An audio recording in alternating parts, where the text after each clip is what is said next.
Punishment बोलो। अली परदेसी तेरे को बूस्टर संभाल के रखी।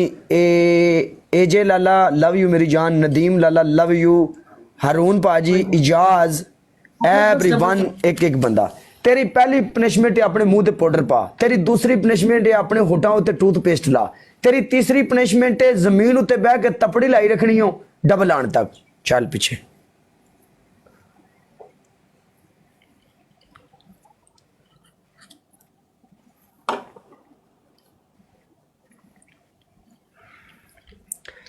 इकती की स्ट्रीक ला लियो। भर के ला, भर के टूथपेस्ट नहीं है। अगले दिन भी तू टूथपेस्ट लाई थी तो सानू मालूम हुई सी भी वो टूथपेस्ट है। हाँ जी, इंज ला ताकि सानू पता लगे। ये खा भी जाती है पैंथर भाजी। पैंथरा 31 की स्ट्रीक ला लिया। दसना साडा जिन्ने भी बंदे बैठे ने सारे भरावां वास्ते दिल से रिस्पेक्ट। तेरी पहली पनिशमेंट है अपने मुंह ते पाउडर पा ले। तेरी दूसरी पनिशमेंट है दोबारा तो अखा थले टूथपेस्ट ला। तेरी लास्ट एंड सेकंड पनिशमेंट आ कौन आ गई 36 लेवल वाला वन मून। वेलकम मून साहब। अच्छा, तेरी लास्ट एंड सेकंड पनिशमेंट ये होएगी कि तू की करेंगी, तू जाके सुकून नाल जाके 3 बर्तन धोएंगी किचन। चल आगे तुमने मेरे होंठों से ब्लड निकाल दिया। चंगा नहीं सगो तेन शुगर हुई हुई है, छेती मर जाएगी ब्लड निकले आए तो। चल शट अप।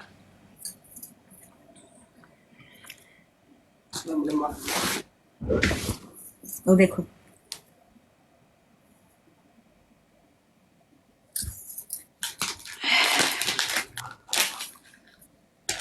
जा तेन माफ की पनिशमेंट असं नहीं देंगे तेन पनिशमेंट जा।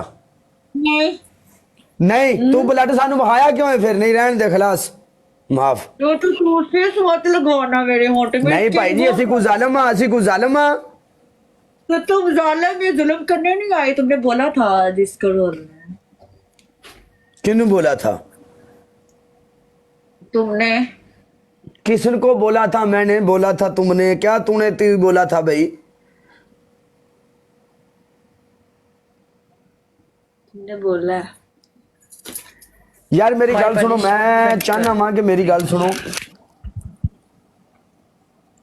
मैं ओके चाहना वा ओके कि ठीक है, ओके ओके ठीक है, मैं तुम्हारी पनिशमेंट कर रही हूँ। क्या कर रही हो? बर्तन धोने लगी।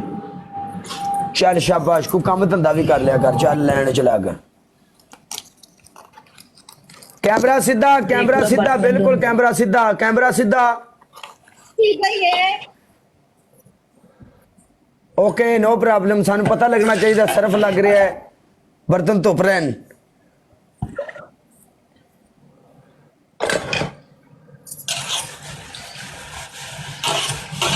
तेन बड़ा शौक है ना भांडे धोने का पुत्रा। कोई गल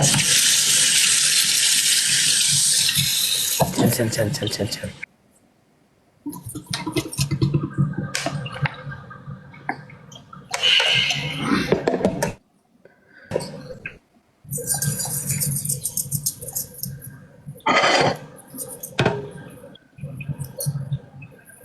उन कोई म्यूजिक ना लाए पीछे।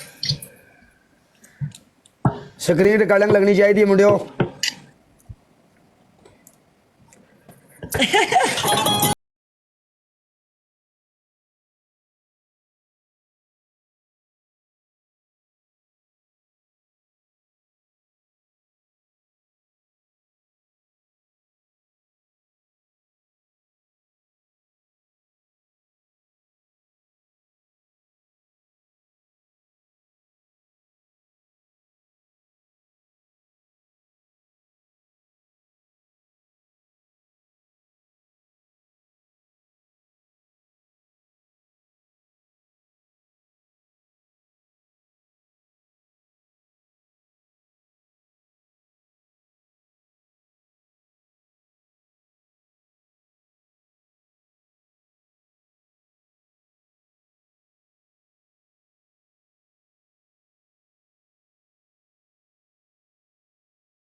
ਪਿੱਛੇ ਵੇਖਣ ਗਿਆ ਹੁਣ ਕੁਛ ਹੋਰ ਤਾਂ ਨਹੀਂ ਰਹਿ ਸਾਡਾ ਗਿਆ ਬੇਲੀ ਰਹਿ ਗਈ ਜਿੱਤੇ ਅੱਜ ਕੋਈ ਹੋਰ ਕੰਮ ਵੀ ਵੇਖਣਾ ਹੈ ਕਿ ਨਵਾਂਦਾ ਹੈ ਕਿ ਨਹੀਂ ਹੈ ਅੱਛਾ ਤੁਸੀਂ ਮੈਨੂੰ ਇੱਕ ਗੱਲ ਦੱਸੋ ਜੀ ਅਗਰ ਮੈਂ WhatsApp ਆਪਣੀ ਦਾ ਨੰਬਰ ਲਾਵਾਂ ਇੱਕ WhatsApp ਨੰਬਰ ਆਪਣਾ ਬਾਇਓ ਦੇ ਵਿੱਚ ਲਾਵਾਂ ਤੇ ਕਿਹੜਾ ਕਿਹੜਾ ਬੰਦਾ ਮੇਰੀ WhatsApp ਜੁਆਇਨ ਕਰੇਗਾ ਉਹ ਬੰਦਾ ਥੱਲੇ ਓਕੇ ਦਾ ਕਮੈਂਟ ਕਰੇ ਅਗਰ ਆਪਾਂ ਗਰੁੱਪ ਬਣਾ ਦਈਏ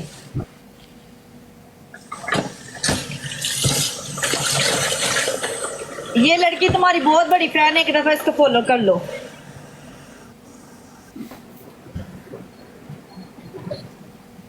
अस्सलाम वालेकुम वालेकुम अस्सलाम कैसे हैं आप अच्छा जी तुसी चुप गए हो अल्हम्दुलिल्लाह जी मैं ठीक ठाक आप सुनाए मैं आपको फॉलो कर रहा हूँ ओके